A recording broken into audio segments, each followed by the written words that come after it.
It's Milo here. You've probably seen by now reports and videos that allege that I'm some kind of apologist for pedophilia or some kind of enabler of child abuse. Nothing could be further from the truth. And I find those crimes to be absolutely disgusting. I find those people to be disgusting. And I think that my reporting on this speaks for itself. I've exposed 3 pedophiles in my career. One of them, Nicholas Nyberg, who was a anti-Gamergate activist who supported white nationalism and described himself as a pedophile. Another was Luc Bozier, a London entrepreneur, former business partner of Louise Mensch, who was caught asking for underage material online. And a third one, Chris Layden, is a London photographer who I exposed and who is about to start a rape trial as a result of my reporting. I've also, on many occasions, blisteringly criticized the left for its constant excuse-making over pedophilia. In particular, Salon, which publishes Todd Nickerson, a so-called virtuous pedophile, a guy who thinks that he's okay because although he's attracted to children, he doesn't actually do anything. I think my record speaks for itself, and the portions that were edited out of the videos that you've seen show, for instance, me saying that I agree with the current age of consent, that I support, I support the current age of consent, that it's, quote, about right, end quote. I think that people can put 2 and 2 together and work out why this video is coming out now, this stuff that's been on the internet for a really long time. I think people can understand, you know, obviously there's frustration from some bits of the Republican establishment, but I don't want to blame anyone because I said the things that you've seen, and some of them were very stupidly worded. Some of the wording that I used was dumb. And if I could go back, in most cases, you guys know, if I say something outrageous or offensive, in most cases my only regret is I didn't piss off more people. But in this case, if I could do it again, I wouldn't phrase things the same way, because it's led to confusions. For instance, I was told that one of the numbers that people are fixating on is 13, and the implication that I was advocating for sex between 13-year-olds. Well, the video that came out was edited to include a section where I said that consent was arbitrary and oppressive, but that was from a discussion about affirmative consent on college campuses. That was placed next to a section about 13-year-olds to make it look like I was saying that consent for 13-year-olds was arbitrary and oppressive, and that's not the case. When I spoke about relationships between older men and younger men, I used the word boys, and I shouldn't have done that.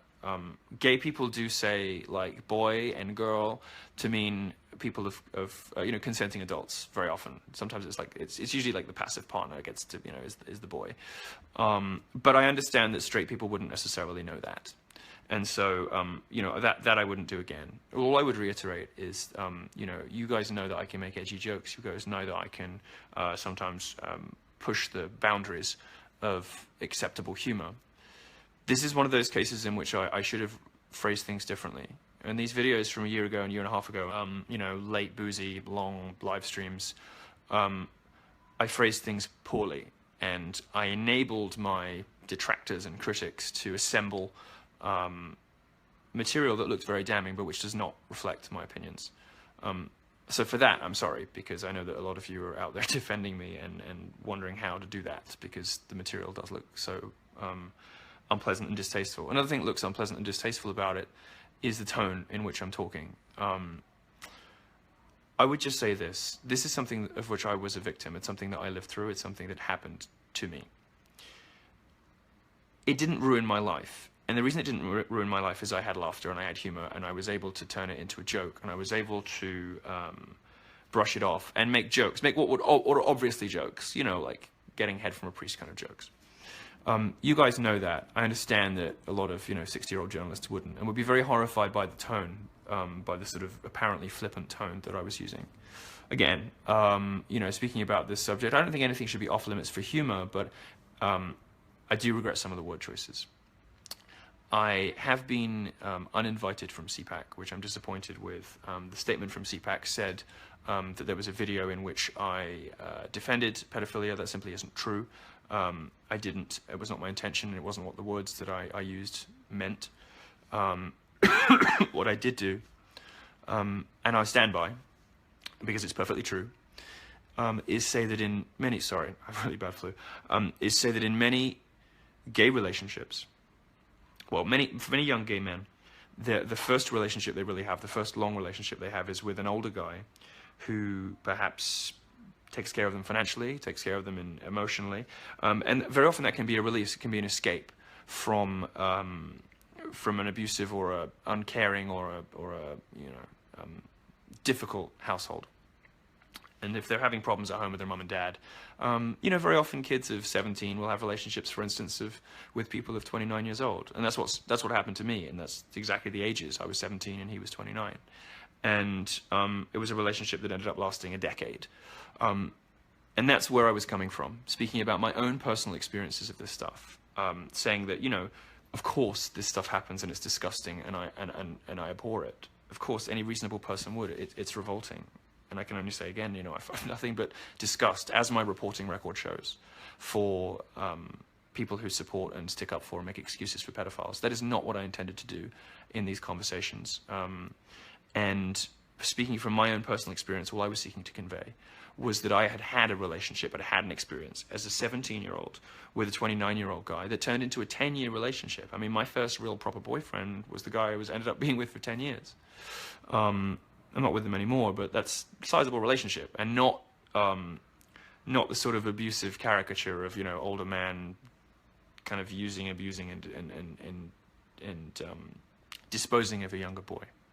So I wanted to make some of that stuff clear. I'm going to attempt to reach out to some TV studios to get my point of view across, because it's very frustrating having the media repeat these allegations. It's very frustrating having so many people just blindly repeat things because they don't take the time to sort of see the nuance in the videos, or to appreciate that some of the one video, there was a unedited one, and I have to stand by my words, and I wouldn't phrase those things the same way twice maybe, but the first video that came out was edited very deceptively. First of all, to imply that I was an anti-Semite, because I was on with Dave Rubin, and I was talking about how Jewish people are overrepresented in media and banking. And I used the pronoun we to indicate that I was Jewish. My mother is Jewish, but I was raised Catholic.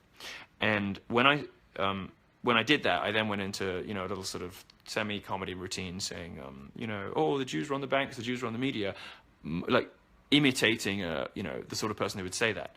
That's the section they used, and they cut the section with the pronoun our or we, so that it wasn't clear to anyone who didn't already know that I was Jewish and I was talking about my own people. And also, the point I was making in there, by the way, is that simply pointing out fact, simply pointing out that we are overrepresented in media and banking is not an anti-Semitic statement. Anyway, some of the same thing went on with the rest of the videos. To anyone who was upset by this, and anyone who has had their faith in me dented by this, I'm sorry.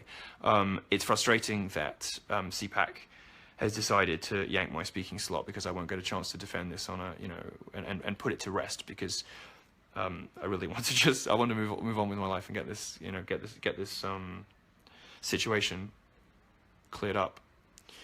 So that's frustrating, but I understand why they had to do it.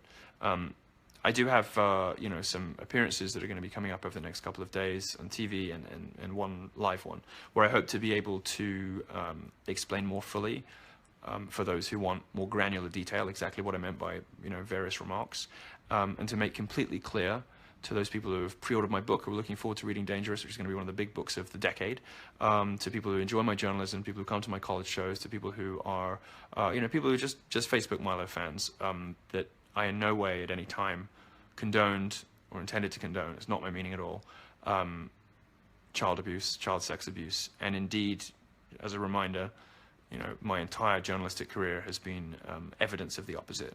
I have outed 3 pedophiles myself in my own reporting, which is 3 more than most of my critics. And by the way, I was one of the first people to talk about Jimmy Savile. Jimmy Savile was a British entertainer, worked for the BBC. Everyone in media sort of knew that there was something not quite right about him. And when he died, I was maybe the first British journalist to ask whether some of the scandals were going to come out now, whether people were going to start being honest about what Jimmy Savile was up to. I was one of the first. So take that into account. I've done 4 really substantial, significant, gestures in my reporting career. And I hope that, with all of the expense and legal time and reporting time that it takes to report, for instance, on, the Gamergate feminist who turned out to be a turned out to be someone who had identified himself as a white nationalist and himself as a pedophile, the amount of time it takes to report and all that stuff, to check your facts, to get it through legal, the amount of resources I had to call on from my bosses, this is real stuff. It takes time, it takes effort, and that is a pretty strange way to proceed if you are somebody who turns a blind eye to pedophilia. So thanks for listening, and I hope that's cleared it up for you.